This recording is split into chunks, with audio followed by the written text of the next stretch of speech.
ये सिर्फ एक सम्राट की कहानी नहीं है, ये सत्ता से संन्यास तक की यात्रा है। वो जिसने नंद वंश को समाप्त कर भारत की पहली विशाल राजनीतिक एकता स्थापित की। वो जिसने उत्तर से दक्षिण तक एक सशक्त संगठित साम्राज्य खड़ा किया। वो सम्राट चंद्रगुप्त मौर्य।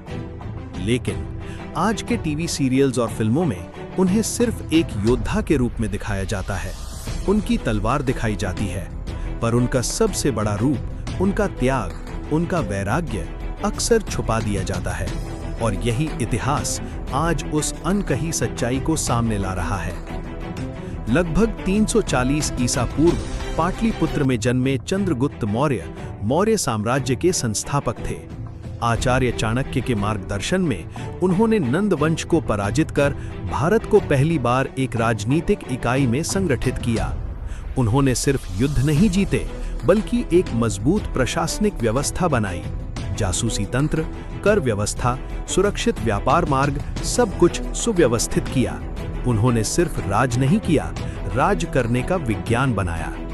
चाणक्य के साथ उनका संबंध भारत की पहली स्ट्रेटेजिक पार्टनरशिप था। King plus mastermind equals to empire. Seleucus Nicator को पराजित कर उन्होंने अफगानिस्तान तक अपना साम्राज्य बढ़ाया। ये सिर्फ जीत नहीं थी, भारत की सीमाओं को तय करने वाला क्षण था।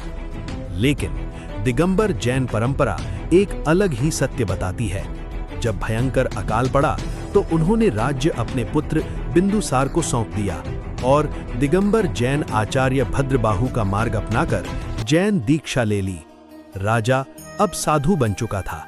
उन्होंने हजारों लोगों को अहिंसा, तप और सत्य का मार्ग दिखाया। और अंत में कर्नाटक की पवित्र भूमि श्रवणबेलगोला, जहां उन्होंने सल्लेखना द्वारा देह त्याग किया। ये कहानी है उस चक्रवर्ती की जिसने दुनिया जीतने के बाद खुद को जीत लिया। असली ताकत तलवार में नहीं, वैराग्य में होती है। अगर आप ऐसे ही अनसुने महान इतिहास जानना चाहते हैं तो हमारे जिन आराधना पेज को फॉलो करें और इस रील को ज्यादा से ज्यादा शेयर करें।